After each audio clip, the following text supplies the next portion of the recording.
Here's I'll show you how to use add your template in Instagram story.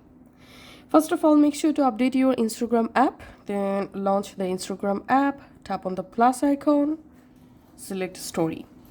Now you can select a photo story or you can just tap on create story. Now tap here to change your story background color just like this.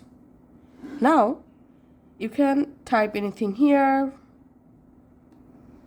and then to add your template, tap on sticker.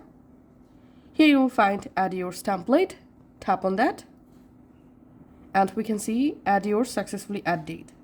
Now you can tap on this icon to select a pin.